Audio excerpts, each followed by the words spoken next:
Assalamualaikum warahmatullahi wabarakatuh. Apa kabar anak-anak Miss? Pastinya baik ya. Tetap di rumah, jangan kemana-mana ya. Oke, sehari ini kita akan membahas dan mempelajari materi selanjutnya di tematik I, tapi sebelum kita melakukan pembelajaran, ada baiknya kita berdoa terlebih dahulu. Bismillahirrahmanirrahim.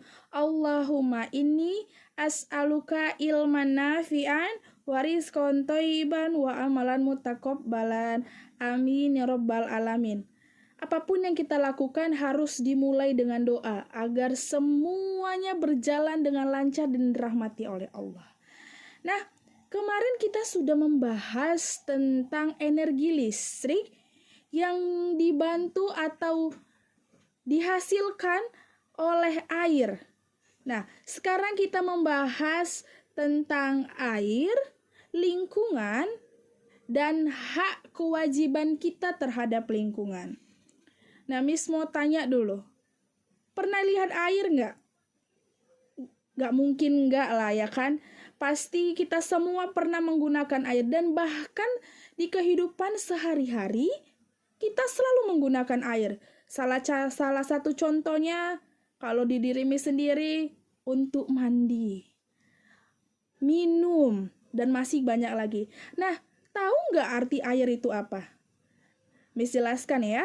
Air itu ada dua pengertiannya yang bisa kita dapat melalui secara ilmiah dan secara sederhana. Secara ilmiahnya, air itu adalah komponen molekul hidrogen dan oksigen di dalamnya.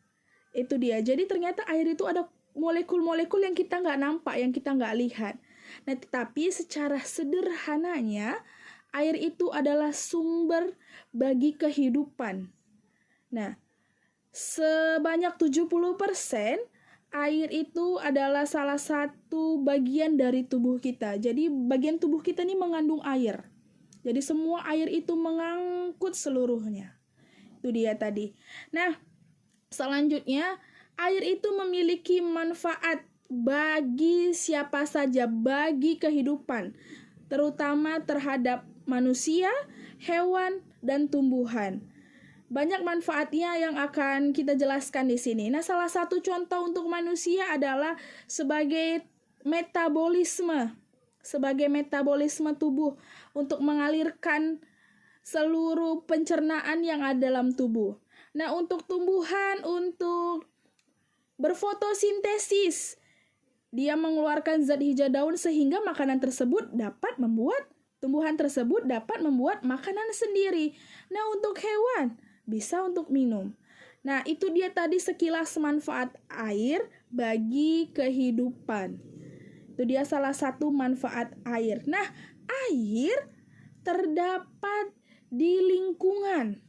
Di lingkungan kita ini ada air. Dan lingkungan sekitar kita ini ada air. Nah, apa itu lingkungan?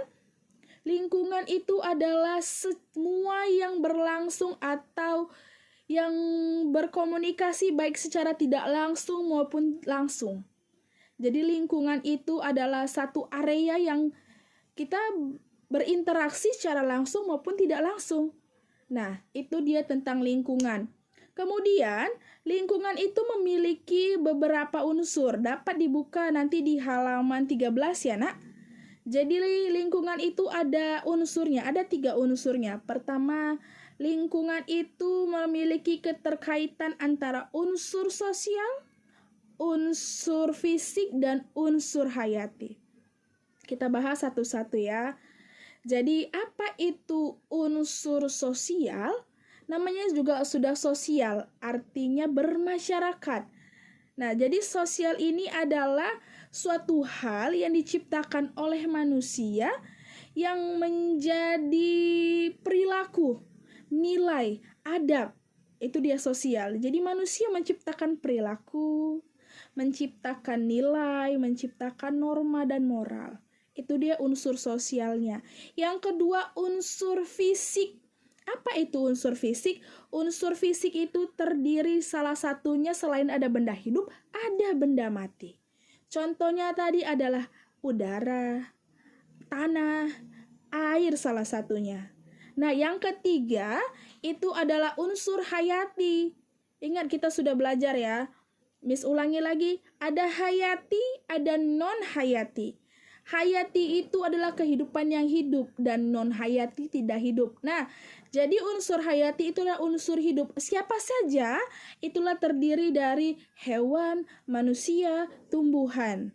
Nah, jadi unsur sosial, unsur fisik, dan unsur hayati itu tidak bisa dipisahkan. Karena keterkaitan ini dalam lingkungan pasti ada. Kita ada manusia berinteraksi pasti ada memberikan nilai baik, ada nilai buruk. Terus yang kedua ada unsur fisiknya, ada pasti berinteraksi dengan benda mati, menggunakan benda mati, dan ada dengan berinteraksi dengan unsur hayati, artinya unsur yang hidup. Nah, jadi di lingkungan itu ada 3 unsur yang saling berkaitan, ingat ya.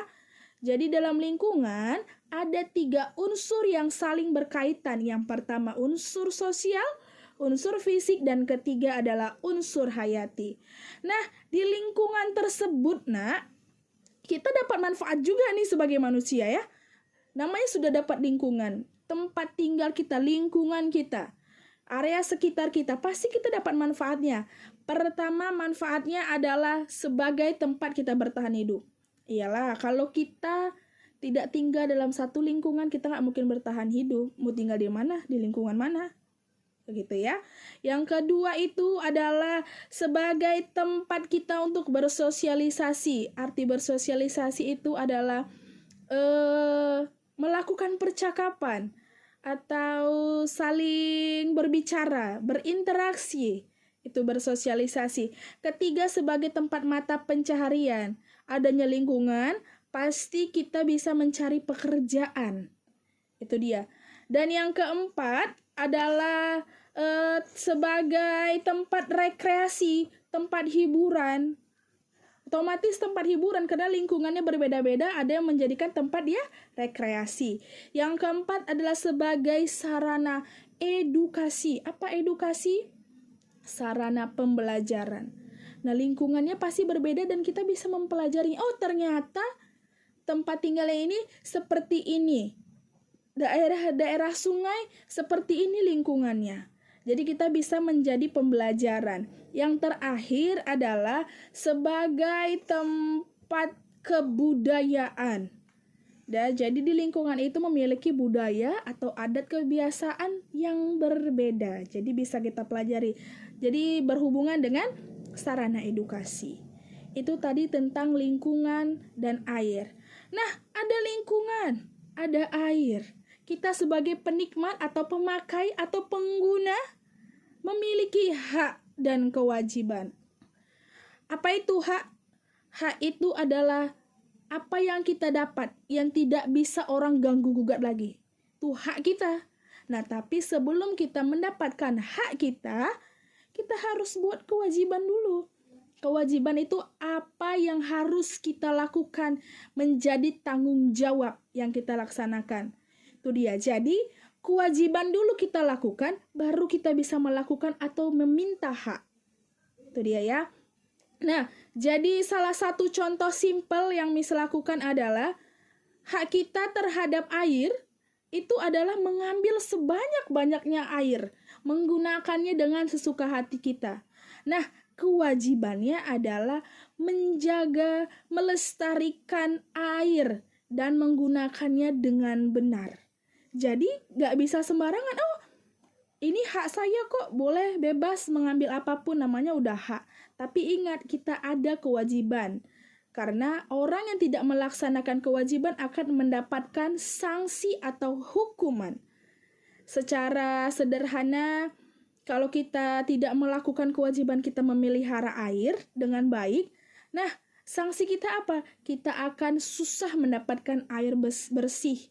Atau bisa dibilang kita akan kekeringan. Nah, maka dari itu, hak dan kewajiban harus seimbang. Tidak boleh berat satu dengan yang lain. Itu dia tadi ya. Nah, jadi dalam materi ini kita sudah bahas tentang air, kita sudah bahas tentang lingkungan, hak dan kewajiban. Miss ada kasih tugas di halaman 22, tuliskan hak dan kewajiban kalian terhadap lingkungan. Tulis di buku paketnya aja ya, Nak. di halaman 22.